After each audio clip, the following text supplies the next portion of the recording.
What's good, YouTube? Back again with another video. Just finished up with a long. Well, before I get into it, don't forget to like, comment, subscribe, share this video with anyone who might help. This channel is not for me; it's for you all. I try to provide information that I can from my life in order to better yours, and to share my experiences with those who could appreciate them. So, before I get into it, I did want to say that, and to discuss today's topic. So, just got done with a day of work. Wanted to provide some valuable feedback or content that I could for you all, and I was thinking, what could I provide that would be helpful? So some of you all may know that I invest in real estate, and in real estate investing, if you don't do a lot of things yourself, if you don't have a skill to maybe like replace a door or window or something like that, you'd have to hire someone to do it. You can do it by going to Google and finding the biggest company in your area. They probably would do a good job. They're probably going to charge you a lot of money, but there's some benefits that come with that. Or you can go a different route and try to find an alternative source to help you out with your problem. So I wanted to share you guys some tips and steps on how to find an alternative source to help you solve some problems that you might have. So nothing wrong with going with the big name companies. Sometimes I go with them depending on what I need done for the house. If it's something plumbing related, maybe electrical, I might go with a big name company just to kind of give myself a little bit more peace of mind. But also they typically have warranties and things that they offer to just make them at least provide more value to, I guess, match up with the cost of, of the services. So they definitely have a place. But if you're, starting off, if you're on a budget, or if you're just frugal, you don't want to spend thousands of dollars on, repairs that you could probably be done for a lot less. What I would recommend is, or the two things that I use regularly to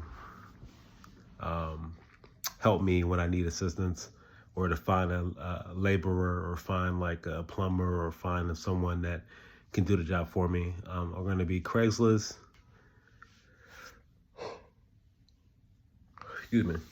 Craigslist and Thumbtack.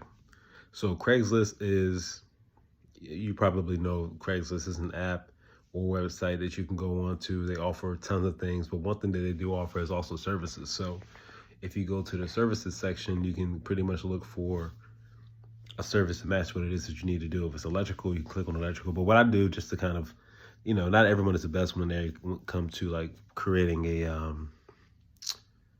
profile on one of these pages that I want to discuss. But, what I do is just typically search what I'm looking for in the search field versus like trying to narrow it down by the specific trade, because sometimes people might, maybe not select a certain thing, and they could actually do what you need them to do, but because they didn't select a certain thing, if you filter out all the other ones, then you won't even see their listing at all. So I would just recommend in the search field, type in what you're looking for. If it's HVAC, just type in HVAC. If it's heating, just type heating. If it's electrical, type electrical, and let the query do the filtering for you. Don't try to filter it yourself, because you might filter out someone that could be actually beneficial or helpful for what it is that you're trying to do. So after you do the filtering, it gives you a list of people in your area. You can search through that and filter it even more with the, there's a bunch of different filters I would recommend.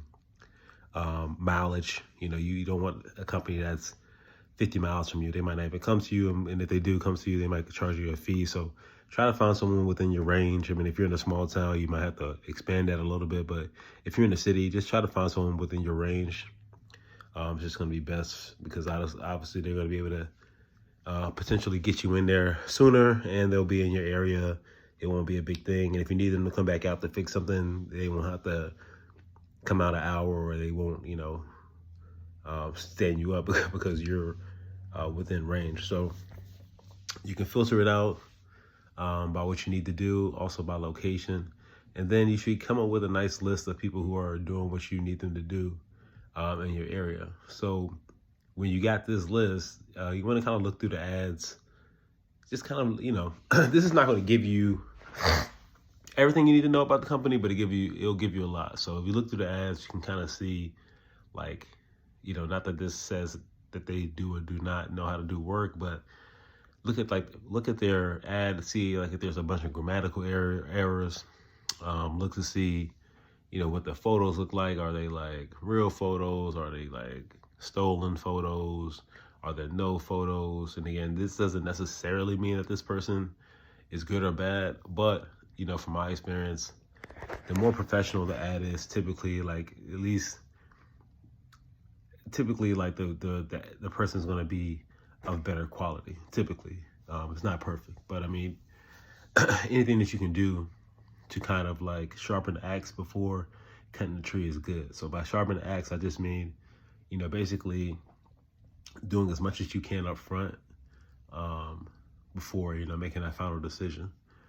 So up front, you're filtering out, you're trying to go through the list, and then you're able to kind of at least come with a list of people who have a respectable ad. You don't want someone who has like tons of typos in their ads. You don't want someone that has no photos in their ads, who, talks crazy, like slang in their ads, And again, those people could do great work, but, presentation is everything. So if your ad is presenting, in a sloppy manner, I'm probably going to think you're going to do sloppy work too. So after you get those listed, after you go through those filters, you're able to find a few companies, reach out to them, get some quotes, see how, maybe call them, see how they sound,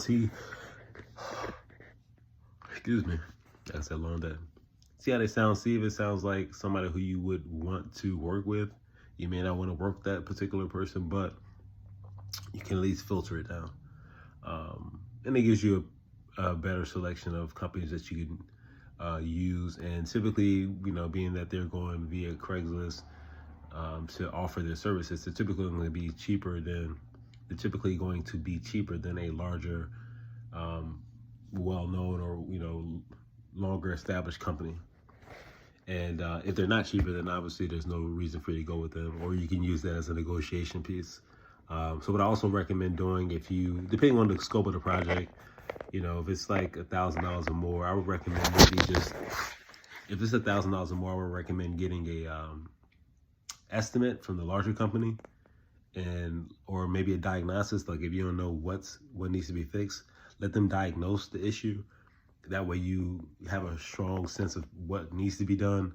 You usually get a copy of that, and then you can use that as a negotiation tool when you're talking to these other companies on Craigslist and say, hey, big name company said it's going to charge me $1,500. This one needs to be done. You're going to charge me $1,400. I might as well go with the big name. Can we give it a better price? And obviously, usually they wouldn't even be anywhere close to the big name company, but if they are, that's a perfect opportunity for you to negotiate the price down. The second place I would go to, and if you need any more details about these steps, feel free to reach out to me. You can comment below, or you can just reach out to me directly, social media, whatever contact information that you find for me on this page. Use it, get in contact with me. I'm always here to help. So the second source I would recommend is Thumbtack. Thumbtack, honestly, they could be the first. It really just depends. Thumbtack, when I first started using them, it was really, really good. Recently, sometimes I've been having like a little bit of rough experiences with smaller jobs. I think the people who post on Thumbtack, so Thumbtack is like Craigslist, but it's a little bit more refined. And I believe people have to like pay. If they're like a service provider, they have to pay, and they have to provide certain things in order to post on Thumbtack. That's what I think. Well, actually, I know they have to pay for leads. So like, let's say I put in a job request on Thumbtack, I'm searching for a job, and if I choose, well, let me get into detail on Thumbtack first. So it's an app just like Craigslist, similar, but it's specifically made for tasks and services.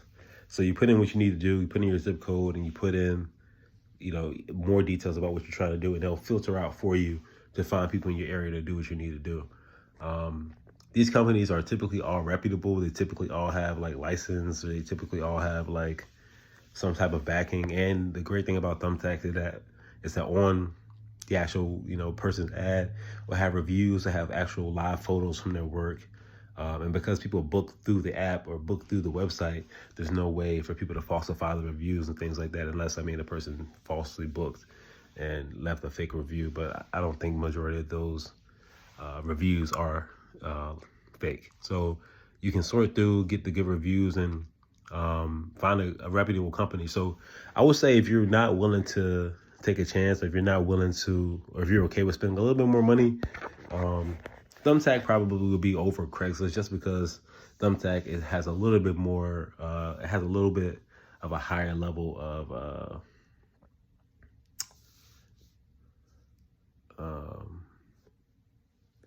what's the right word? Credibility, I guess, because of the reviews, the photos, and you have all the contact information for the person. So, I'm not really sure what the procedure is like if you needed to like maybe challenge something or wanted your money back on Thumbtack. But I'm pretty sure they probably have something like a PayPal type thing where you can go in and say, hey, this person never showed up, because sometimes you can actually pay through the app, or you can pay them in person, or another way. But Thumbtack actually allows you to pay through the app for some people. So I think it gives you another level of like security or like comfort if you need to make an adjustment, and or let's say somebody doesn't provide the service to your liking, or at all. You can do a little bit more. You have a little bit more wiggle room, and then plus people posting on there are typically going to be just a little bit more reputable from my experiences. But in exchange for that, you are, and sometimes even major companies post on there, but in exchange for that, you're going to pay a little bit more. So you won't pay as much as like if you went online and found like the biggest name in your area, like Benjamin Franklin, or I'm in Jersey, so I think Benjamin Franklin, AJ Perry, those are like big names in like heating and plumbing. It's not going to be as expensive as them. It might be, but typically it won't be as expensive as them. But it's not going to be as cheap as Bob the Builder on Craigslist. You know what I mean? Because I guess it's just like a different market. But ultimately, those are the two sites that I would recommend if you're looking for some inexpensive labor. If you want to find out more details about these two sites, feel free to reach out to me. I just wanted to drop this video real quick. Yeah. So if you're in the real estate investing, if you're looking to, or if you own a property, or if you just need anything done for a home, maybe you're renting, you just want to get something done, Craigslist and Thumbtack, great sources for you to use. Definitely give them a try. Let me know what you think below. Don't forget to don't forget to like, comment, and subscribe. Thank you. Until next time. Peace.